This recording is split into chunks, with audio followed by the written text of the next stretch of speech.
RSS के 4 लोगों का नाम बताओ जो वंदे मातरम नारा लगा के जेल गए, उनका नाम बताओ आप। 4 लोगों का नाम बताओ आप, अपने 4 पुरखों का नाम आप बताओ। तो एक घटना मुझे याद आई मान्यवर, वो घटना थी उत्तर प्रदेश की।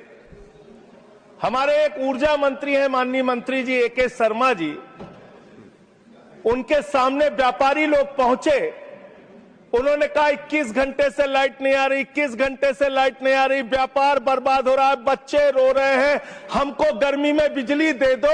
मंत्री जी ने कहा जय श्री राम, बजरंगबली की जय, और गाड़ी में बैठ के चले गए। मैं आपके माध्यम से सरकार से पूछना चाहता हूं, क्या भगवान श्री राम ने आपको कहा है ये और जनता को अंधेरे में रखिए, बिजली ना दीजिए? ये क्या भगवान श्री राम ने आपको कहा है? ये शिक्षा आपको भगवान श्री राम ने दी है? तो आप इन नारों के पीछे, ये नारे देशभक्ति के हैं, ये नारे देश की रक्षा के हैं, ये नारे देश को आजादी दिलाने के लिए हैं, ये नारों के पीछे अपने गुनाहों को छिपाने के लिए नारे नहीं है, मैं कहना चाहता हूं माननीय।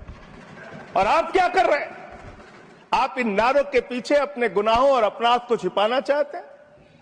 वंदे मातरम का मतलब क्या है? वंदे मातरम का मतलब है मातृभूमि की वंदना, मातृभूमि की वंदना।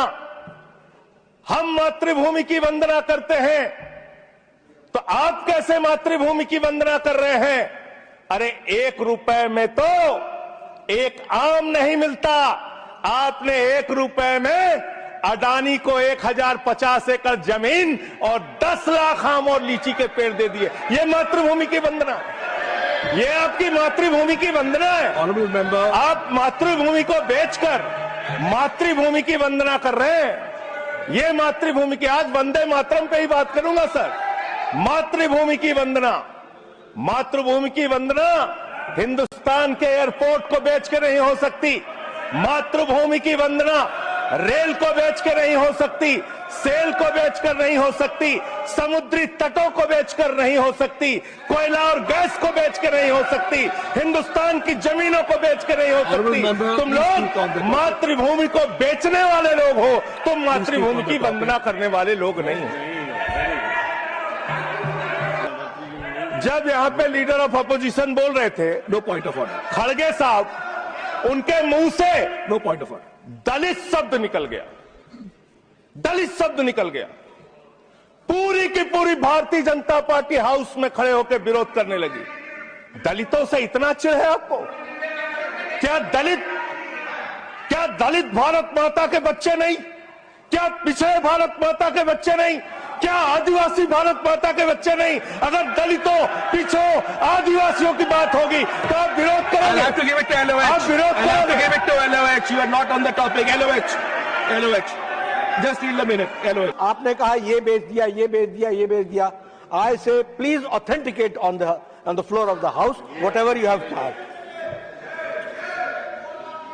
देखिए आज सर बहुत अच्छी बात गृह मंत्री जी भी कह के गए और लीडर ऑफ द हाउस भी कह रहे हैं कि जो कुछ भी मैं बोलूं उसको ऑथेंटिकेट, और मैं आपसे अनुरोध कर रहा हूं सर कि अगर मैं ऑथेंटिकेट ना करूं तो मेरे खिलाफ कार्रवाई की जाए। एक एक चीज मैं ऑथेंटिकेट करूंगा, अगर मैं कोई बात कह रहा हूं तो उसको ऑथेंटिकेट करूंगा।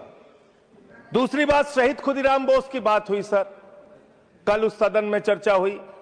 हिंदुस्तान के सबसे युवा क्रांतिकारी जिन्होंने फांसी के फंदे को चूमा, वंदे मातरम का नारा लगाया, शहीद खुदीराम बोस, शहीद रोशन सिंह, शहीद राजेंद्र दहड़ी, शहीद अशफाक उल्ला, शहीद राम प्रसाद बिस्मिल, शहीद प्रफुल्ल चाकी, हिंदुस्तान के तमाम क्रांतिकारियों ने जब फांसी के फंदे को चूमा, शहीद आजम भगत सिंह, शहीद सुखदेव, शहीद राजगुरु, सबने वंदे मातरम का नारा लगाया, सबने वंदे मातरम का नारा लगाया। और शहीद खुदीराम बोस को अब आप याद कर रहे होंगे, मैं पिछले 31 साल से 3 दिसंबर को शहीद खुदीराम बोस की जयंती का आयोजन करता हूं। मेरी संस्था का नाम शहीद चंद्रशेखर आजाद के नाम पे है। शहीद खुदीराम बोस हिंदुस्तान के वो क्रांतिकारी थे, जब उनको फांसी के फंदे पे चढ़ाया गया और उनका जब अंतिम संस्कार हुआ तो जो राख उनके अंतिम संस्कार से निकली मान्यवर, उसको बंगाल की माए तावीज बना के अपने बच्चों को पहनाती थी कि ऐसे ही बनना हिंदुस्तान के लिए क्रांतिकारी। यह इतिहास, यह हिंदुस्तान का इतिहास। लेकिन मैं आपके माध्यम से इस सरकार से पूछना चाहता हूं, आपके पुरखे इस वक्त क्या कर रहे थे जब शहीद आजम भगत सिंह वंदे मातरम लगा रहे थे, शहीद सुखदेव वंदे मातरम लगा रहे थे, शहीद राजगुरु वंदे मातरम का नारा लगा रहे थे, शहीद खुदीराम बोस वंदे मातरम का नारा लगा रहे थे। उस वक्त आप क्या कर रहे थे? क्या कर रहे थे आप? वंदे मातरम का नारा लगाकर लोग जेल गए, लाठियां पड़ी उनको। मैं आपके माध्यम से इस सरकार से पूछना चाहता हूं, आरएसएस के 4 लोगों का नाम बताओ जो वंदे मातरम नारा लगा के जेल गए, उनका नाम बताओ आप। 4 लोगों का नाम बताओ आप, अपने 4 पुरखों का नाम आप बताओ। आप नहीं बता सकते क्योंकि आजादी के आंदोलन में आपका कोई इतिहास नहीं, आजादी के आंदोलन में आपका कोई इतिहास नहीं, यही आपकी कुंठा है। तो इसलिए कभी आप कहते हो सरदार वल्लभ भाई पटेल आपके हैं। अरे भैया, सरदार वल्लभ भाई पटेल ने आरएसएस के ऊपर बैन लगाया था, यह रिकॉर्डेड हिस्ट्री है। और जब 18 महीने जेल में रखा गया आरएसएस के लोगों को राष्ट्रपिता महात्मा गांधी की हत्या के अपराध में, जब उनको छोड़ा गया, बैन हटाया गया, तो उसमें शर्त लगाई कि आप राष्ट्रीय ध्वज को मानेंगे, यानी कि आप तिरंगे झंडे को भी नहीं मानते थे। आपने 52 साल तक हिंदुस्तान का तिरंगा झंडा आरएसएस के मुख्यालय पे नहीं फहराया सर, नहीं फहराया। और 3 लोगों ने आरएसएस के मुख्यालय पर जब ये झंडा फहराया, उन तीनों के नाम मैं पढ़ रहा हूं, विजय, उन्मत, दिलीप, इन तीनों लोगों के खिलाफ आरएसएस ने एफआईआर दर्ज कराई। किस अपराध में? कि हमारे दफ्तर में तिरंगा क्यों फहरा दिया। और कितने साल तक मुकदमा लड़े? 13 साल तक मुकदमा लड़े। यह है आपकी असलियत। आप तिरंगे का विरोध करते हैं, भारत के राष्ट्रीय ध्वज का विरोध करते हैं। जो लोग तिरंगे और राष्ट्रीय ध्वज का विरोध कर सकते हैं, वो भारत माता के सच्चे सपूत नहीं है, वो नहीं है हमारे निगाह में। और मैं आपको बताता हूं सर, ये है 28 दिसंबर 1949 का ऑर्गेनाइजर पत्र। इसको भी रखूंगा क्योंकि आज गृह मंत्री जी और लीडर ऑफ द हाउस दोनों कह के गए, रिकॉर्ड पे सारी चीजें आनी चाहिए, इसको रिकॉर्ड पे रखना चाहिए।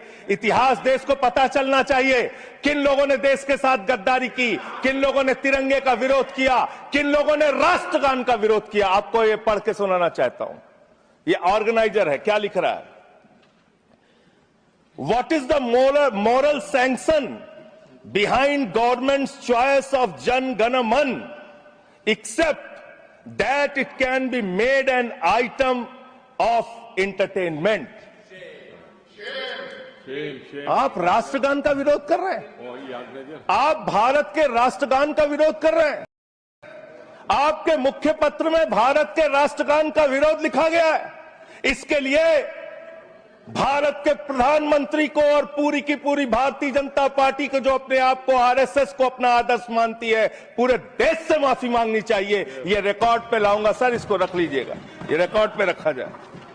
मान्यवर, फिर से बोल दे रहा हूं, 28 दिसंबर 1949 ऑर्गेनाइजर अखबार, जो आरएसएस का मुख्य पत्र है, और इस आरएसएस के मुख्य पत्र में फिर से लिख दे रहा हूं, फिर से पढ़ दे रहा हूं क्या लिखा हुआ है। What is the moral sanction behind government कि आपने तिरंगे का विरोध किया, राष्ट्रगान का विरोध किया, वंदे मातरम आपने लगाया नहीं कभी। कोई आपका व्यक्ति देश की आजादी के आंदोलन में जेल नहीं गया कभी। आपने कोई देश के लिए, हमारे यहां अवधि में कहावत है, नाखून कटाए के शहीद ना बना भैया। तू तो नाखूनों नहीं कटाया भैया, बिना नाखून कटाए शहीद बना चाहता है, बिना नाखून कटाए शहीद। ऐसे काम नहीं चलेगा सर। जिन्ना का भी जिक्र कल दूसरे सदन में हुआ, प्रधानमंत्री जी ने जिक्र किया। जिन्ना के साथ आपके कितने गहरे और मधुर संबंध थे, क्या इस देश के लोगों को पता है? नहीं पता, मैं बताता हूं। श्यामा प्रसाद मुखर्जी जी फजलुल हक की गवर्नमेंट में फाइनेंस मिनिस्टर थे, और फाइनेंस मिनिस्टर रहते हुए उन्होंने अंग्रेज गवर्नर को चिट्ठी लिखी थी। Shyama Prasad followed this and told governor Herbert the administration of the Bengal province should be carried on in a such a manner that in spite of the best efforts of the Congress, this Quit India movement will fail. ये चिट्ठी लिखी है। आपने भारत छोड़ो आंदोलन के खिलाफ आपके नेता, जनसंघ के पहले राष्ट्रीय अध्यक्ष और तत्कालीन गवर्नमेंट में जो वित्त मंत्री थे, उन्होंने चिट्ठी लिखी अंग्रेज गवर्नर को और कहा कि भारत छोड़ो आंदोलन जो हिंदुस्तान के क्रांतिकारियों का आंदोलन था, जो देश की आजादी का आंदोलन था, वो आंदोलन कुचल देना चाहिए, खत्म कर देना चाहिए। ये है रिकॉर्डेड हिस्ट्री आपकी। ये आपको आपके बारे में पूरे देश को पता रहना चाहिए। अब जिन्ना, हाँ, इसको भी सभा के पटल पर रखूंगा। जिन्ना और आपके रिश्ते क्या थे? कितने मधुर रिश्ते थे। एक राज्य में सरकार नहीं बनाई मान्यवर इन्होंने। नॉर्थ वेस्ट फ्रंटियर, सिंध प्रांत और फजलुल हक की गवर्नमेंट। फजलुल हक वो शख्स है जो पाकिस्तान बनने के बाद वहां की सरकार का गृह मंत्री बना। आपके रिश्ते उन लोगों के साथ थे। ये देश को पता होना चाहिए। इसलिए आप किसी को भी देशभक्ति का प्रमाण पत्र बांटने का काम मत कीजिए। आप वंदे मातरम लगाने का काम कर रहे हैं और देश की सुरक्षा के साथ खिलवाड़ कर रहे हैं। आप भारत की सेना को 4 साल के अग्निवीर पे लेके आ गए, जो हिंदुस्तान की सीमा की सुरक्षा करने वाले हैं, जो वंदे मातरम का नारा लगाते हैं हमारे जवान, हमारे सैनिक, जो -50 डिग्री टेम्परेचर में सियाचिन में और +50 डिग्री टेम्परेचर में जैसलमेर में भारत की सीमाओं की रक्षा करते हैं, इस मातृभूमि की रक्षा करते हैं। उनके पीठ में छुरा मारने का काम आपने किया। उनकी नौकरी 4 साल की कर दी अग्निवीर की। आपको मातृभूमि से प्यार है, आप देशभक्ति की बात करेंगे। आप देशभक्ति की बात कर रहे हैं। अरे मैंने साइकिल चोर सुना था, लॉकेट चोर सुना था, स्कूटर चोर सुना था, मैंने सुना था तमाम तरह के चोर होते हैं। आप लोग तो वोट चोर निकल गए हिंदुस्तान के अंदर। वोट चोर, 3 करोड़ वोट उत्तर प्रदेश में 3 करोड़ वोट की चोरी करने जा रहे हैं। कल की मीटिंग में पता चला 17.5% वोट उत्तर प्रदेश में काटे जाएंगे। आप ये कर रहे हैं, ऐसे लोकतंत्र को मजबूत करेंगे? ऐसे आप मातृभूमि की सेवा करेंगे? ऐसे आप मातृभूमि की वंदना करेंगे? कि हमने फिल्मों में सीन देखी है, डाकू लोग आते हैं, जय भवानी जय भवानी जय भवानी कह के, और वो गांव का गांव लूट के चले जाते हैं। जय भवानी कह के गांव का गांव लूट के चले जाते हैं। हम इस देश के अंदर किसी भी सरकार को वंदे मातरम और भारत माता की जय लगाकर देश को लूटने की इजाजत नहीं देंगे।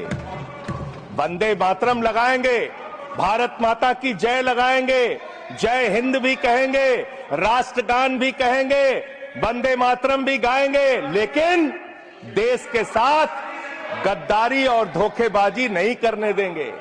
आपको नहीं करने देंगे। ये देशभक्ति के नारे हैं, ये देशभक्ति के नारे हैं।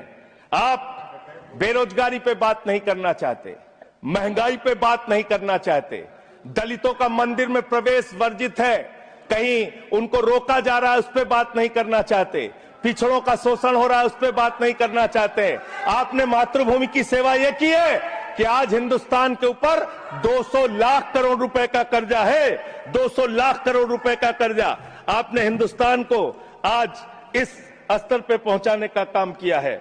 और दूसरी बात मैं पूछना चाहता हूं आपके माध्यम से मान्यवर, इस देश में मजदूर भी हैं, किसान भी हैं, आदिवासी भी हैं, दलित भी हैं, पिछड़े भी हैं, सवर्ण भी हैं, सब में अनपढ़ है, सब में भारी संख्या है जो पढ़े लिखे नहीं है, जिनको संस्कृत का ज्ञान नहीं है, जो नहीं पढ़ सकते वंदे मातरम। तो आप उनको कह रहे हैं कि वो देशभक्त नहीं है।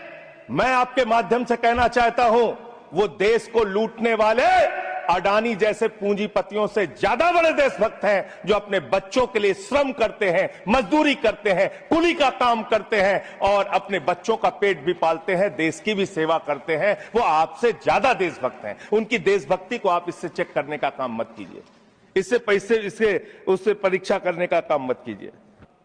अभी SIR की प्रक्रिया के तहत उत्तर प्रदेश के मुख्यमंत्री ने कहा कि डिटेंशन सेंटर बनाए जाएंगे। 80 लाख लोगों के वोट आपने बिहार में काट दिए। वहां कितने घुसपैठिए मिले आपको? अरे भाई, ये भी मातृभूमि की बात हो रही है। आप लोग चाहते हैं बांग्लादेशी यहां पे आ जाएं, मातृभूमि की सुरक्षा को खतरा हो जाए? आपको तो चिंता वही है ना, वही तो बात कर रहा हूं। कितने बांग्लादेशी घुसपैठिया मिले? कितने बांग्लादेशी घुसपैठिया मिले? कितने बांग्लादेशी घुसपैठिया मिले? मात्र 315, जिसमें नेपाल के बाकी लोग सिर्फ 78 मुसलमान मिले। वहां 80 लाख लोगों के आपने वोट काट दिए। अब आप कह रहे हैं उनको डिटेंशन सेंटर में रखेंगे। उनको डिटेंशन सेंटर में आप रखेंगे जो हिंदू हैं, जिनके जो पूर्व आईएएस हैं। आप इस देश का सिर्फ माहौल बिगाड़ना चाहते हैं। आप इस देश को सिर्फ नकली नारों के पीछे सिर्फ आप अपने आप को छिपाना चाहते हैं।